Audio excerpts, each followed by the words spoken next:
ជំរាបសួរបងប្អូនទាំងអស់គ្នាថ្ងៃនេះនាងខ្ញុំសូមចែករំលែកការកែតម្រូវលើថ្លៃទំនិញនិង stock ដែលអង់គ្លេសគេហៅថា co-offset and inventory adjustment តើគេប្រើប្រាស់រូបមន្តដូចម្ដេចហើយគេកត់ត្រារបៀបម៉េចសូមចូលមើល slide ខាងក្រោមដូចតទៅ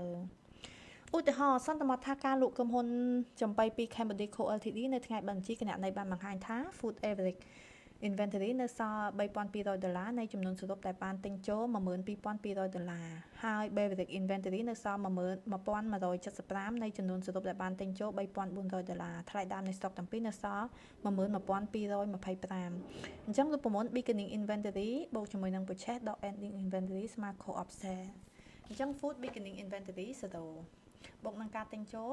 $12,200ដកជាមួយនឹង ending ពី$3,200ស្មើនឹង$9,000ចំណែក basic inventory ការទិញចូល0បូកជាមួយនឹង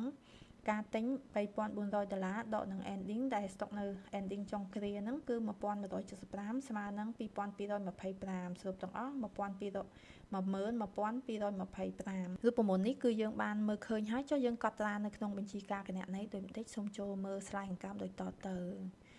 យើងប្រើប្រាស់វិធីសាស្ត្រមួយក្នុងចំណោមវិធីសាស្ត្រដទៃក្នុងការកែតម្រូវចំពោះ stock និងការកំណត់ចំនួន stock ឡើងវិញវិធីសាស្ត្រថ្លៃដើមនៃការលក់ co-offset method ដោយតម្រូវឲ្យធ្វើការកែតម្រូវពីប្រតិបត្តិការអញ្ចឹងទី1 posting cost offset into debit equal balance of inventory on credit account co-offset ដែលជា co-op ខួតសូនេះនៅខាង debit គឺយើងទិញចូលដឹងហើយ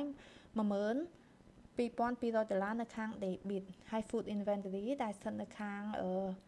credit គឺ$12,200ចំណែកឯតាក់ទងជាមួយនឹង basic inventory វិញ co-offset ស្ថិតនៅខាង debit គឺយើងបានទិញចូលដែលមានទឹកប្រាក់$3,400អញ្ចឹងចំណែកឯបទភាពមួយទៀត basic inventory ដែលស្ថិតនៅខាង credit $3,400ដូចគ្នាអញ្ចឹង total គឺស្មើគ្នាអញ្ចឹងយើងកត់ត្រានៃការទិញចូលសិនposting ending of inventory into debit and co-offset into credit អញ្ចឹងយើងធ្វើការកែតម្រូវពី debit មក credit ពី credit មក debit វិញ basic inventory នៅពេលដែលយើងចុះទិញចូលហ្នឹងគឺស្ថិតនៅខាង credit អញ្ចឹងបរិភាពមកខាង debit វិញនេះគឺជាការកែតម្រូវ basic inventory ending ហ្នឹងគឺនៅ$1,175នៅខាង debit co-offset នៅខាង credit $1,175ចំណែកឯ food inventory នៅខាង debit នៅសល់នេះគឺ$3,200នៅខាង debit ចំណែក co-offset នៅខាង credit ដែលនៅសល់នេះគឺ stock នៅសល់$3,200បរិភាពទាំងអស់ស្មើគ្នា